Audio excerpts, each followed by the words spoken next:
ചേട്ടാ, B J പിയിൽ നിന്ന് പുറത്തു വന്ന് കോൺഗ്രസിൻ്റെ ഭാഗമായതിനു ശേഷം ബി ജെ പിയുടെ ഒരു പ്രഖ്യാപിത ശത്രു തന്നെയാണ് സന്ദീപ് വാര്യർ.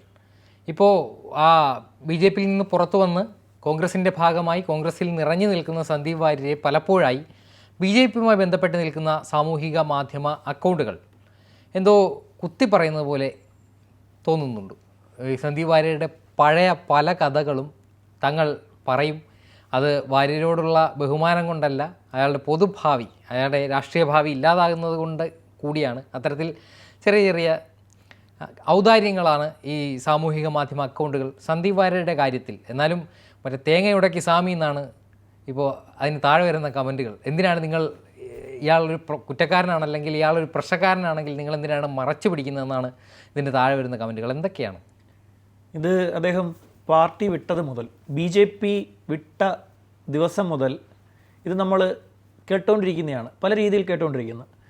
ഇത് നല്ല രീതിയിൽ ഒരു വ്യക്തമായി പറഞ്ഞത്, കുറച്ചെങ്കിലും വ്യക്തതയോടുകൂടി പറഞ്ഞത് കെ സുരേന്ദ്രനാണ്. അന്നത്തെ ബി ജെ പിയുടെ സംസ്ഥാന അധ്യക്ഷനായിട്ടുള്ള കെ സുരേന്ദ്രൻ ഇദ്ദേഹം പാർട്ടി വിട്ടതുമായി ബന്ധപ്പെട്ട മാധ്യമങ്ങളുടെ ചോദ്യത്തിന് അദ്ദേഹം പറഞ്ഞൊരു കാര്യം, ഈ വി ഡി സതീശനും കെ സുധാകരനും സന്ദീപ് വാര്യരുടെ കൈ മുറുകെ പിടിച്ചേക്കണമെന്ന് പറഞ്ഞു. മുറുകെ പിടിച്ചേക്കണം, ആ വാക്ക് അദ്ദേഹം ആ ബൈറ്റിൽ 3 തവണയാണ് പറഞ്ഞിരിക്കുന്നത്. കൈ മുറുകെ പിടിക്കണം, കൈ മുറുകെ പിടിക്കണം, കൈ മുറുകെ പിടിക്കണം എന്നുള്ളത് 3 തവണ 3 ഘട്ടങ്ങളിലായി അദ്ദേഹം പറഞ്ഞു. എന്തോ അർത്ഥം വെച്ചാണോ, ഒരു അർത്ഥം വെച്ച് സംസാരിക്കുന്ന രീതിയിലാണ് പറഞ്ഞത്. പിന്നീട് അദ്ദേഹം പറഞ്ഞൊരു കാര്യം, അദ്ദേഹത്തിനെ ചില കഥകൾ അത് പാർട്ടിയിൽ നിന്ന് എന്താണ് അകറ്റി നിർത്തിയത് എന്നൊക്കെയുള്ള കാര്യങ്ങൾ പുറത്തു പറയാൻ ഒരു രാഷ്ട്രീയ പാർട്ടിയുടെ സംസ്ഥാന അധ്യക്ഷൻ എന്ന നിലയിൽ ഞാനത് തയ്യാറാവുന്നില്ല, അത് ശരിയുമല്ല.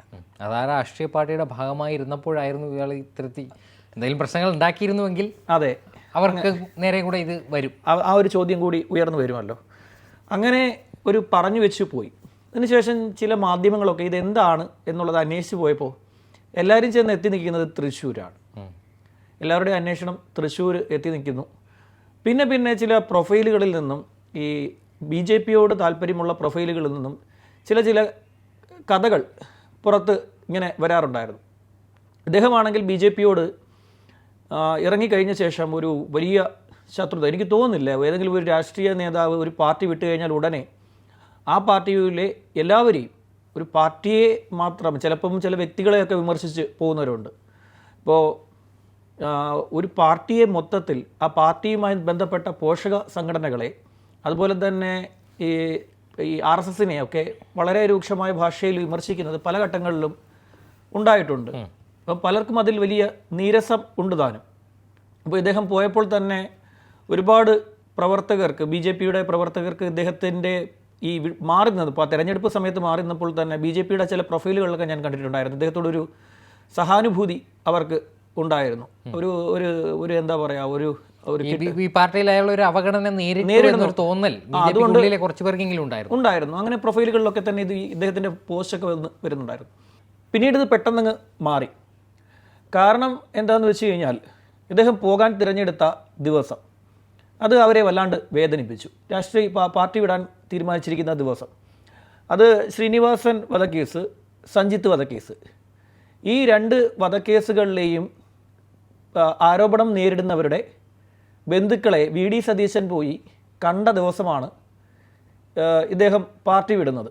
അത് അവരെ വല്ലാണ്ട് വൈകാരികമായി, അവരതിനെ പാലക്കാട് ജില്ല കേന്ദ്രീകരിച്ച് പ്രവർത്തിക്കുന്ന ഒരു നേതാവെന്ന നിലയിൽ, അതെ, പാലക്കാട്ടെ രാഷ്ട്രീയ സംഭവ വികാസങ്ങളിൽ അവർക്കൊരു വൈകാരിക പ്രദേശമാണ്. അതെ, വൈകാരികമായി അവരിത് എടുത്തു.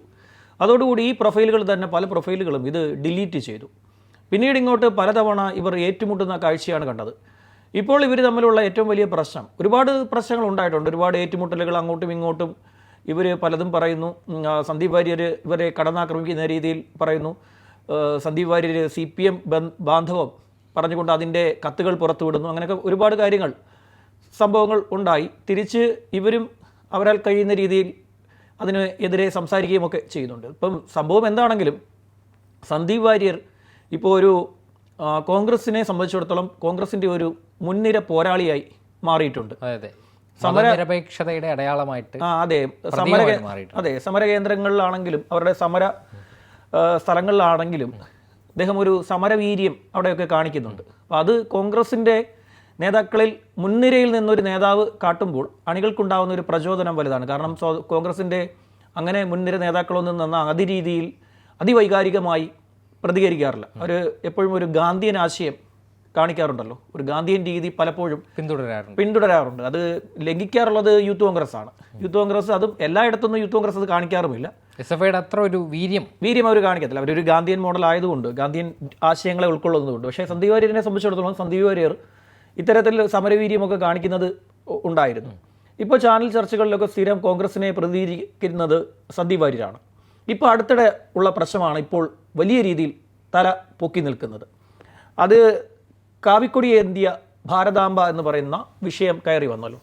ഇതുമായി ബന്ധപ്പെട്ട് പല ചാനലുകളിലും രാത്രിയിലെ ചർച്ച സംഘടിപ്പിച്ചു. കഴിഞ്ഞ കുറച്ച് ദിവസങ്ങൾക്ക് മുമ്പ് ഒരു ചർച്ചയിൽ പങ്കെടുത്തത് BJP നേതാവ് ഗോപാലകൃഷ്ണനും സന്ദീപുമായിരുന്നു. അപ്പോൾ ഇവർ തമ്മിൽ ഇത് എടുത്തുകൊണ്ട്, അതായത് കാവിക്കൊടി ഏന്തിയ ഭാരതാംബയെ എടുത്തുകൊണ്ട് നിങ്ങളുടെ RSSൻ്റെ ഓഫീസിൽ കൊണ്ടുവച്ചോണം, ഇവിടെ കൊണ്ടുവെക്കാൻ പാടില്ല എന്ന് സന്ദീപ് വാര്യർ പറഞ്ഞു. അപ്പോൾ ഗോപാലകൃഷ്ണൻ തിരിച്ച് ഡോ സന്ദീപ് വാര്യരെ എന്ന് വിളിച്ചു. സന്ദീപ് വാര്യർ തിരിച്ച് എടോ പോടോ എന്ന് വിളിച്ചു കഴിഞ്ഞാൽ തൻ്റെ പല്ലടിച്ച് വായിലിടും എന്ന് പറഞ്ഞു. അപ്പോൾ തിരിച്ച് ഗോപാലകൃഷ്ണനും ആ രീതിയിൽ തന്നെ പ്രതികരിച്ചു. ആ ഭാഷ ഉപയോഗിച്ചില്ല, പക്ഷേ ആ രീതിയിൽ പ്രതികരിച്ചു. രൂക്ഷമായ ഭാഷയിൽ ഇവർ തമ്മിലൊരു വലിയ വാഗ്വാദം, ശരിക്കും പറഞ്ഞാൽ ഒരു സബ്ജക്റ്റാണ് കൊണ്ടുവന്ന് വെച്ചിരിക്കുന്നത്. ഏതാണ്ട് ഈ ഭാരതാംബയുടെ ചരിത്രം സംബന്ധിച്ചാണ്. ഭാരതാംബ എങ്ങനെ, എവിടെ നിന്ന് എന്നുള്ള രീതിയിലുള്ള ചർച്ചയാണ്. നമ്മളൊരു ചർച്ച സംഘടിപ്പിക്കുമ്പോൾ അതിൽ നിന്ന് കുറച്ച് അറിവുകളാണല്ലോ നമ്മളൊരു കാണുക, അറിവുകൾ പ്രതീക്ഷിക്കുക. അപ്പം രാഷ്ട്രീയ നേതാക്കളൊക്കെ ആകുമ്പോൾ അതിൽ നിന്നും നമുക്ക് കൂടുതൽ അറിവുകൾ, നമ്മളെക്കാൾ അറിവ് അവരിൽ നിന്നും നമുക്ക് ലഭിക്കും. ചിലപ്പോൾ അവർക്ക് കുറേ കൂടെ ആഴത്തിലുള്ള കാര്യങ്ങൾ അവർക്ക് പറയാൻ സാധിക്കും. പക്ഷേ ഇത് മറിച്ച് ഇവർ തമ്മിലുള്ള ഒരു പോരായിട്ട് മാറി. മുൻപ് ഒരു സമയത്ത് ചാമക്കാലയും തമ്മിൽ അത് കിടന്ന് അലമ്പുണ്ടാക്കിയായിരുന്നു. പിന്നെ ചില ആളുകളൊക്കെ ചർച്ചയ്ക്ക് വന്നു കഴിഞ്ഞാൽ ഇത് വിഷയത്തിൽ നിന്നൊക്കെ കടന്നു പോയിട്ട് ഇവർ തമ്മിലുള്ള വ്യക്തിപരമായിട്ട് തമ്മിൽ തല്ലി, അതായത് അപ്പുറം ഇപ്പുറമുള്ള രണ്ട് ചേട്ടന്മാർ കള്ളു കുടിച്ചിട്ട് വന്നു കഴിഞ്ഞിട്ട് അപ്പുറം ഇരിക്കുന്ന ചേട്ടൻ ഇപ്പുറത്ത് ഇരിക്കുന്ന ചേട്ടനെ, അയലത്തുകാരനെ ചീത്ത വിളിക്കുന്നു, ഇപ്പുറത്ത് ഇരിക്കുന്ന ചേട്ടൻ അപ്പുറത്ത് ചേട്ടനെ നോക്കി കൊഞ്ഞണം കുത്തി കാണിക്കുന്നു.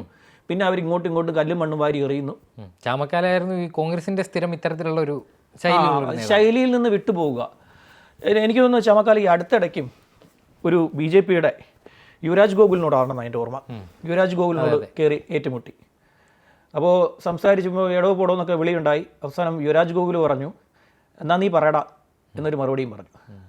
ഇവരിങ്ങനെയുള്ള ചർച്ചകൾ നടത്തുമ്പോൾ ഈ രണ്ട് കൂട്ടരും എന്ത് ചെയ്യുന്നത് വെച്ചാൽ രണ്ട് രാഷ്ട്രീയ പാർട്ടികൾ ഇത് കട്ട് ചെയ്തിട്ട് BGM ഇട്ടിട്ട് പ്രചരിപ്പിക്കും, ആഘോഷിക്കപ്പെടും. എനിക്ക് തോന്നുന്നു അതല്ല ഈ ചർച്ച കാണുന്നവരുടെ ആവശ്യം. ഈ പറയുന്ന പോലെ തമ്മിൽ തല്ലുക, അങ്ങനെയാണെങ്കിൽ ഏതെങ്കിലും കോമഡി പ്രോഗ്രാം കണ്ടാൽ പോരെ. ഇഷ്ടംപോലെ കോമഡി പ്രോഗ്രാം ആ സമയത്ത്. പക്ഷേ PC ജോർജൊക്കെ വന്നിരുന്നൊരു കാലഘട്ടത്തിൽ ഭയങ്കര ഓളമായിരുന്നു. അതെ, അത് ഇഷ്ടപ്പെടുന്ന ആൾക്കാരും ഉണ്ട്, ഇല്ലാന്ന് ഞാൻ പറയുന്നില്ല. പക്ഷേ ഭൂരിഭാഗം പേരും ഇങ്ങനെ ഒരു വിഷയത്തെ അടിസ്ഥാനപ്പെടുത്തി രാഷ്ട്രീയമാണ് പ്രധാനം. രാഷ്ട്രീയമാണ് പ്രധാനം. പക്ഷേ ഈ പറയുന്ന പോലെ ഇതിലെ രണ്ട് കൂട്ടരും പറയുന്നതിൽ എന്താണ് ശരി എന്താണ് തെറ്റ് എന്ന് കണ്ടുപിടിക്കുന്ന ഒരുപാട് പേരുണ്ട്. ഇപ്പോൾ ഈ രണ്ട് എന്താ പറയുക, ഈ ചർച്ചയ്ക്ക് വരുന്ന നേതാക്കന്മാർക്ക് ഇത് അയച്ചു കൊടുക്കും. അറിയോ, ചർച്ചയ്ക്ക് വരുന്ന നേതാക്കന്മാർ ഇടയ്ക്കിടയ്ക്ക് എന്നാണ് ഇങ്ങനെ മൊബൈൽ നോക്കില്ലേ, അത് എന്തിനാണെന്നറിയോ, ഇവരുടെ വളരെ ബുദ്ധിയുള്ള അണികളുണ്ട്. ഇവർ കറക്റ്റ് ഇതിൻ്റെ ചരിത്രത്തിൻ്റെ മറുപടി വളരെ ക്ലിയർ ആയിട്ട് ഇവർക്ക് അയച്ചു കൊടുക്കും. ഇവരിത് നോക്കിയിട്ടാണ് സംസാരിക്കുന്നത്. വളരെ ബുദ്ധിയുള്ള ഒരുപാട് അണികൾ ഇവർക്ക് രണ്ടു കൂട്ടർക്കുമുണ്ട്. ഈ രണ്ടു കൂട്ടർക്കൊന്നുമല്ല, ഇവരെ എല്ലാ രാഷ്ട്രീയ പാർട്ടികൾക്കും ബുദ്ധിജീവിയാകുന്നത് ഈ നേതാവാണ്. അതോടുകൂടി നേതാവ് ബുദ്ധിജീവിയോ. നമ്മളിത് നോക്കുമ്പോഴത്തേക്ക് അയ്യോ എന്തൊക്കെ വിവരമാണ് ഈ മനുഷ്യനെന്നൊക്കെ ആയിരിക്കും. പക്ഷേ ശരിക്കും പറഞ്ഞാൽ ബുദ്ധികേന്ദ്രം ഈ ഫോണിന് മറുതലക്കിൽ ഇരിക്കുന്ന ആളാണ്. അങ്ങനെ ഇവർ തമ്മിൽ ഭയങ്കരമായിട്ടുള്ള വെല്ലുവിളിയും കാര്യങ്ങളുമൊക്കെ നടന്നു. പിറ്റേ ദിവസം സന്ദീപ് വാര്യർ ഒരു സോഷ്യൽ മീഡിയ പോസ്റ്റ് ഇട്ടു. ഗോപാലകൃഷ്ണ എന്ന് പറഞ്ഞിട്ടായിരുന്നു ആ പോസ്റ്റ്. ആ പോസ്റ്റിലെ ഒരു ഭാഗം, ഞാൻ പല്ലടിച്ച് വായിലിടും എന്ന് പറഞ്ഞത് വെറുതെ അല്ല. ഞാനും പിന്നെ ഗോപാലകൃഷ്ണനും ഒരു ചർച്ചയിലാണ്, ഒരു സ്ഥലത്താണ്, ഒരു സ്റ്റുഡിയോയിലാണ് ഇരുന്നതെങ്കിൽ ഞാൻ അടിച്ച് താഴട്ടെ. രാമലീല സിനിമയൊക്കെ പോലെ. അതെ, ഒരു സ്ഥലത്തായിരുന്നെങ്കിൽ തല്ലുമെന്നുള്ള രീതിയിൽ ഭാഷയിൽ ഇദ്ദേഹം സംസാരിക്കുന്നു. അപ്പോൾ അതിൻ്റെ മറുപടിയായിട്ട് ഗോപാലകൃഷ്ണൻ BJP നേതാവായിട്ടുള്ള ഗോപാലകൃഷ്ണൻ ഒരു പോസ്റ്റ് ഇടുന്നു. ആ പോസ്റ്റിൽ പിന്നെ ഇത്തരം ഭാഷ എനിക്ക് ശീലമില്ല എന്നൊക്കെ പറഞ്ഞു പോകുന്നതിനിടയിൽ ആ പോസ്റ്റിലൊരു ഭാഗം തൃശ്ശൂരാണ്. 2021 തൃശ്ശൂരിൽ നിന്നും സ്വന്തം പാർട്ടി അണികളുടെ തല്ല് മേടിച്ച് പേപ്പട്ടി തല്ലുന്ന പോലെ തല്ലി ആ തല്ലും കൊണ്ട് ഓടി പാലക്കാട് വഴി ഒറ്റപ്പാലം കഴിഞ്ഞ് പെരിന്തൽമണ്ണ വരെ എത്തിയ കഥയൊന്നും പറയിക്കരുത്. അതിലെന്തോ അർത്ഥമുണ്ടെന്നാണ്.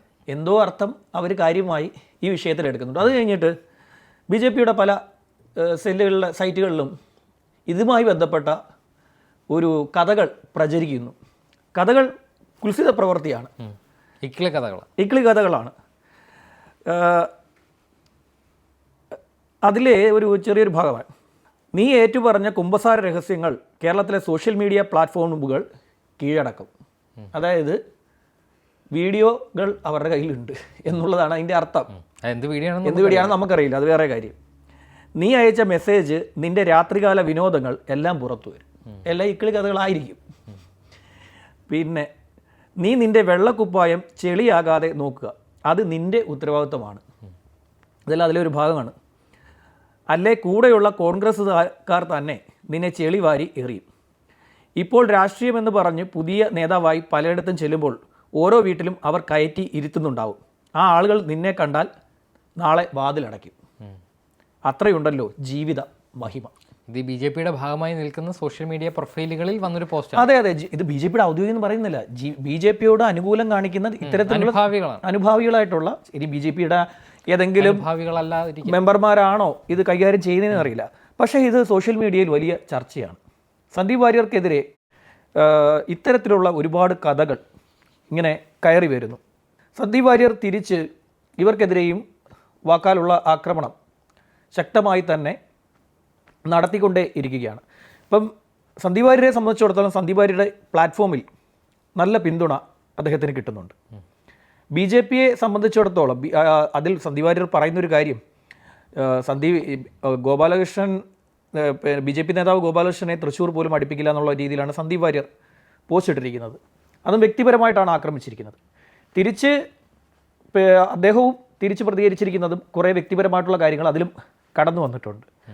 നമ്മൾക്ക് ശരിക്കും പറഞ്ഞു കഴിഞ്ഞാൽ ഇതിൻ്റെ വാസ്തവങ്ങളെക്കുറിച്ച് അറിയില്ല. പക്ഷേ എന്തോ ഒന്ന് ചീഞ്ഞ് നാറുന്നു എന്നുള്ള രീതിയിലാണ് ഇവർ അങ്ങോട്ടും ഇങ്ങോട്ടും ഒക്കെ തന്നെ പറഞ്ഞുകൊണ്ടിരിക്കുന്നത്. പക്ഷേ നമ്മുടെ ഏറ്റവും പ്രധാനപ്പെട്ട കാര്യം, ഒരു സബ്ജക്റ്റിനെ ഞാൻ പറഞ്ഞല്ലോ, നമ്മൾ ഒരു വിഷയത്തെ എടുത്ത് ചർച്ച ചെയ്യുമ്പോൾ അങ്ങോട്ടും ഇങ്ങോട്ടും പറയുന്ന നിന്നെ ഞാൻ തല്ലും, നിന്നെ ഞാൻ കുത്തും, ഇടിക്കും, പിച്ചും, മാന്തും, ഇതൊന്നും അല്ല വേണ്ടുന്നത്. ഇത് നമ്മളല്ല അവർക്ക് പറഞ്ഞു കൊടുക്കേണ്ടത്. അവർ വലിയ രാഷ്ട്രീയ നേതാക്കളാണ്. വലിയ രാഷ്ട്രീയ നേതാക്കൾ തമ്മിൽ ഒരു ചർച്ചയിലിരിക്കുമ്പോൾ ഒരു ചർച്ച നമ്മൾ എങ്ങനെയാണ് കാണുന്നതെന്നറിയോ? ഒരു ചർച്ച നമ്മൾ കാണുമ്പോൾ അതിൽ വന്നിരിക്കുന്ന നേതാവിൻ്റെ മെറിറ്റ് നമ്മൾ നോക്കും. ഈ നേതാവ് വന്നിരുന്ന് കേൾക്കാം, എന്തെങ്കിലുമൊക്കെ അതിൽ നിന്ന് നമുക്ക് പഠിക്കാൻ പറ്റും എന്നൊരു ധാരണയിൽ നമ്മൾ പോയിരുന്ന് കഴിയുമ്പോഴേക്കും നേതാവ് അപ്പുറത്തിരിക്കുന്ന നേതാവിനെ പോടാന്ന് വിളിക്കുന്നത്. അപ്പോൾ അപ്പുറത്തിരിക്കുന്ന നേതാവ് നീ പോടാന്ന് പറയും. പിന്നെ ഇവർ തമ്മിലുള്ള വിഷയം അറിഞ്ഞിട്ട് നമുക്കെന്താ? നമുക്കറിഞ്ഞിട്ടൊരു കാര്യമില്ല. ഞാൻ പറഞ്ഞതുപോലെ സോഷ്യൽ മീഡിയയിൽ BJPയുടെ സോഷ്യൽ മീഡിയ സെല്ലുകളിൽ നിന്ന്, BJPയുടെ എന്നല്ല, അതിനോട് അനുഭാവം പ്രകടിപ്പിച്ച് നിൽക്കുന്ന സോഷ്യൽ മീഡിയ സെല്ലുകളിൽ നിന്ന് വ്യാപകമായി ഇങ്ങനെ ഒരു കാര്യം ഉയർന്നു വരുന്നുണ്ട്. അതിൻ്റെ താഴെ സ്ഥിരമായി വരുന്ന കമൻ്റാണ് തേങ്ങ ഉടക്കി സ്വാമി എന്നുള്ളത്. കാര്യം അത്തരം കാര്യങ്ങൾ അറിയാൻ താല്പര്യമുള്ള ആളുകളായിരിക്കാം ഇപ്പുറത്ത് വന്ന് നിന്ന് ഈ രീതിയിൽ കുറേ നാളായിട്ട് ഇത്തരത്തിലുള്ള വാർത്തകൾ കേൾക്കുന്നുണ്ട്. അപ്പോൾ ഇതിനകത്ത് എന്താണെന്ന് അറിയാനുള്ള ക്യൂരിയോസിറ്റി കൊണ്ട് കുറേ നാളായിട്ട് കാത്തിരിക്കുന്ന ആളുകളുണ്ട്. അല്ല, ഇതിനോട് വലിയ ഇവർ തമ്മിലുള്ള തല്ല് കണ്ട് രസിക്കുന്നത് കൂടുതലും ഇടത് പ്രൊഫൈലുകളാണ്. അതെ, അവർക്കൊരു സന്തോഷം വിളിച്ചു കിട്ടില്ല. അവർക്കൊരു സന്തോഷം ഇതൊക്കെ കാണുമ്പോൾ. ഇവർ രണ്ട് കൂട്ടരും തമ്മിൽ ഒരിക്കൽ പാലും പഴവും ഒക്കെ കൊടുത്ത കൈക്ക് ഒരാൾ തിരിച്ചു കൊത്തുന്നു. ആ പാമ്പിന് നേരെ മഞ്ഞപ്പൊടി വാരി എറിഞ്ഞ്, അല്ലെങ്കിൽ ആ രീതിയിൽ കൈകാര്യം ചെയ്യാൻ, മഞ്ഞപ്പൊടി വാരി എറിഞ്ഞെന്നല്ല, തെറ്റിപ്പോയി, അങ്ങനെ അതിന് നേരെ കൈകാര്യം ചെയ്യാൻ അവർ നിൽക്കുന്നു. ഇതൊക്കെ കണ്ട് ശരിക്കും പറഞ്ഞാൽ ഇടത് പ്രൊഫൈലുകൾ അവർ ആഘോഷിക്കുകയാണ്. ഏതായാലും ഈ ചാനൽ ചർച്ച ഒടുവിൽ സോഷ്യൽ മീഡിയയിൽ എത്തിയപ്പോൾ അണികൾ തമ്മിൽ അതിശക്തമായ അണിയറ സംസാരം, അണികൾ തമ്മിലുള്ള ഏറ്റുമുട്ടലും ഉണ്ട്. എന്നാൽ നീ പുറത്തുവിട എന്ന് ശരിക്കും പറഞ്ഞാൽ കോൺഗ്രസ്സിലെ ചില കോൺഗ്രസ് നേതാക്കൾ വന്ന് വ്യാജ പ്രൊഫൈലിൽ നിന്ന് കമൻറ്റ് ചെയ്യണം, എന്നാൽ ഈ ധൈര്യം ഉണ്ടെന്ന് പുറത്തു പറയാതെ. പക്ഷേ കോൺഗ്രസ് പാർട്ടിയെ കൈകാര്യം ചെയ്യുന്ന രീതി വളരെ ഇതാണ്. അത് തന്നെ നമ്മളൊരു വീഡിയോ കണ്ടു. അതെ അതെ അതെ അതെ സിനിമയ്ക്കകത്ത് പറയുന്നുണ്ട്, ഡോ ഡോ ഇത് എൻ്റെ ടയറാ, ഇതെൻ്റെ ഭാര്യ, ഇതെൻ്റെ ഭാര്യ എന്ന് പറയുന്നത് പോലെ. അല്ല, വളരെ കെയർ ചെയ്ത് അവർ കൊണ്ടുപോകുന്നുണ്ട്. കാര്യം എന്ന് വെച്ച് കഴിഞ്ഞാൽ അവരെ സംബന്ധിച്ചിടത്തോളം മതേതര മുഖമായി മാറി. മതേതര മുഖം മാത്രമല്ല, BJP അടിക്കാൻ പറ്റിയ ഒരു നല്ല വടിയാണ്. BJPയുടെ അകത്ത് നിന്ന് ഒരാളെ അടർത്തിയെടുത്തു. BJP വളർത്തിക്കൊണ്ടുവന്ന ഒരാളെ അടർത്തിയെടുക്കാനും അയാളെ ഒരു മുൻനിരയിൽ നിർത്താനും BJPയെ തന്നെ ആക്രമിക്കാൻ അയാളെ ഉപയോഗിക്കാനും ഒക്കെ കോൺഗ്രസ്സിന് സാധിക്കുന്നത് അവരുടെ ഒരു രാഷ്ട്രീയ ബുദ്ധിയാണ്. അയാളെ പക്ഷേ എനിക്ക് തോന്നുന്നത് കുറേയൊക്കെ മാന്യത ഈ BJPയുടെ നേതൃത്വം ഇക്കാര്യത്തിൽ കാണിക്കുന്നുണ്ട്.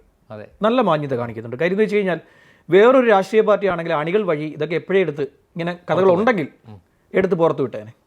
പക്ഷേ BJP ആ മാന്യത പുലർത്തുന്നു. BJP ഒരു നേതാക്കളൊന്നും തന്നെ എല്ലാം ഈ ഇങ്ങനെയൊക്കെയുള്ള കിംവദന്തികൾ പ്രചരിക്കുന്നു എന്നല്ലാതെ വ്യക്തമായൊരു ആരും തന്നെ ഇതൊന്നും ആരും തന്നെ അല്ലെങ്കിൽ ഒരു നേതാവ് എന്നാൽ പിന്നെ പരസ്യമായി വന്നിരുന്ന ഒരു ചർച്ചയിൽ വന്നിരുന്നു എന്നാൽ പിന്നെ ഇവനെ എന്തായാലും നശിപ്പിച്ചു വിട്ടേക്കാം എന്നൊക്കെ പറഞ്ഞു കഴിഞ്ഞാൽ അങ്ങനെ അവരങ്ങനെ ചിന്തിക്കുന്നില്ല.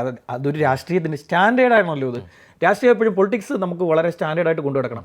നമുക്ക് ഈ എന്താ പറയുക, രാഷ്ട്രീയം രാഷ്ട്രത്തിൻ്റേതാണ്. രാഷ്ട്രത്തിൻ്റെ ഉന്നമനത്തിനാണ് പൊളിറ്റിക്സ് ഉള്ളത്. അപ്പോൾ അങ്ങനെയാകുമ്പോൾ അതിൻ്റെ ഒരു നിലവാരം പുലർത്തുകയും വേണം. പേഴ്സണൽ ലൈഫിൽ പല പ്രശ്നങ്ങളും കാണും പലർക്കും, എന്തെങ്കിലുമൊക്കെ ചെറിയ പ്രശ്നങ്ങൾ എല്ലാവർക്കും. അങ്ങനെ പ്രശ്നങ്ങളില്ലാത്തൊരു മനുഷ്യനുമില്ല. 100% പെർഫെക്റ്റ് ആയിട്ടുള്ള ഒരു മനുഷ്യനും ഉണ്ടായിരുന്നില്ല. മുൻപൊരു നേതാവ് ഉണ്ടായിരുന്നു, അത് പറഞ്ഞു കഴിഞ്ഞാൽ വിവാദമാവും, വേണ്ട. എന്തായാലും ഈ ഒന്നെങ്കിൽ BJP ഇത് എന്താണെന്നുള്ളത് പുറത്തു വിടണം, ഇല്ലെങ്കിൽ ഭാര്യ BJPനെ വെല്ലുവിളിക്കണം. നിങ്ങളുടെ കയ്യിൽ എന്തെങ്കിലും ഉണ്ടെങ്കിൽ ഞാൻ വെല്ലുവിളിക്കുകയാണ്, നിങ്ങൾ അദ്ദേഹം ആ വാക്ക് ഉപയോഗിക്കുന്നില്ല. അതെ, അദ്ദേഹം ഉപയോഗിക്കുന്നില്ല. അത് ഉപയോഗിക്കാത്ത കാലത്തോളം ഇതൊരു പുകമറയായിട്ട് ഉള്ളിൽ ചീഞ്ഞ. അല്ല, കുറച്ച് കോൺഗ്രസിന്റെ പിന്നെ ആൾക്കാർ വന്നിട്ട് വ്യാജ പ്രൊഫൈലിൽ നിന്ന് എടാ പുറത്തു വിടാന്നൊക്കെ പറഞ്ഞിട്ട് അത് നമുക്ക് കിട്ടണമല്ലോ. ഇത് ഭാര്യയ്ക്ക് ചിലപ്പോൾ ആദ്യമായിരിക്കും അങ്ങനെ ഉണ്ടാവാൻ സാധ്യതയുണ്ട്. അടുത്തൊരു MLA കാൻഡിഡേറ്റ് ആണ്, അടുത്തൊരു നിയമസഭാ സ്ഥാനാർത്ഥി. നിയമസഭാ മണ്ഡലത്തിൽ ഏതെങ്കിലും ഒരു നിയമസഭാ മണ്ഡലത്തിൽ, ഒറ്റപ്പാലമാണ് എല്ലാവരും പറയുന്നത്, ഒറ്റപ്പാലത്തേക്ക് പോകാൻ സാധ്യത കുറവാണെന്നും തോന്നുന്നു. തൃശ്ശൂർ ജില്ല പിടിക്കാനുള്ളൊരു സാധ്യത അവിടെ. കാര്യം തൃശ്ശൂർ BJPയുടെ ഒരു MP നിൽക്കുന്നു, സ്വാഭാവികമായിട്ടും തൃശ്ശൂർ ജില്ലയിലേക്ക് അദ്ദേഹത്തെ വിടാനുള്ളൊരു സാധ്യതയുണ്ട്. ഏതായാലും അദ്ദേഹം ഒരു കാൻഡിഡേറ്റ് ആവാൻ സാധ്യത വളരെ ഏറെയാണ്.